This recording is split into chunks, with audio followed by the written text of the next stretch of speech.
Okay, Papa, gonna tell y'all a story that happened a long time ago. I will start with 4 main questions and then answer them. Was Abraham Lincoln a Democrat? What was the main reason for the Civil War? How did enslaved people end up fighting for the North? And did enslaved people help free themselves first? Abraham Lincoln was not a Democrat, he was a Republican. Before becoming a Republican, Lincoln was part of the Whig Party. The Whig Party existed in the early 1800s and believed Congress should have strong power, and that the country should grow through banks, railroads, and public education. When the Whig Party broke apart in the 1850s, Lincoln joined the new Republican Party, which opposed the spread of slavery into new territories. Now, here's something important to understand. The Republican Party of Lincoln's time is not the same party as today. In the 1860s, Republicans were the party that opposed the expansion of slavery. Over time, especially in the 1900s during and after the Civil Rights Movement, political parties shifted. Many Southern white voters who once supported Democrats gradually moved toward the Republican Party. At the same time, many black voters who once supported Republicans during Reconstruction began supporting Democrats in the 20th century. Political parties change over time, their platforms, leaders, and voter bases can shift. Now, what was the main reason for the American Civil War? The main reason was slavery. Southern states depended on enslaved labor for their cotton economy. Many Southern leaders believed slavery should continue and expand. When Lincoln was elected in 1860, they feared slavery would be limited or eventually ended.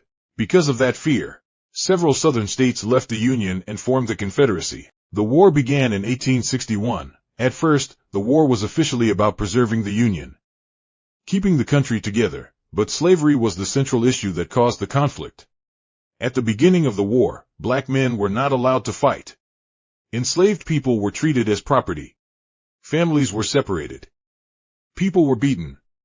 They worked without pay and had no legal rights. But in 1863, Lincoln issued the Emancipation Proclamation. This declared enslaved people in Confederate states free and allowed black men to join the Union Army. Even then, black soldiers were treated unfairly. They were paid less than white soldiers at first, given the hardest labor, disrespected by some fellow soldiers, in danger of being killed or re-enslaved if captured, and still, nearly 180,000 black men joined the Union Army. One famous regiment was the 54th Massachusetts Infantry Regiment, who showed incredible bravery. Why did they fight? Because they saw a bigger vision. They saw freedom for their families. They saw the chance to own land. They saw schools and churches. They saw citizenship and dignity. They were not just fighting in a war. They were fighting for a future. And yes, enslaved people helped free themselves. They escaped plantations. They shared information with Union troops.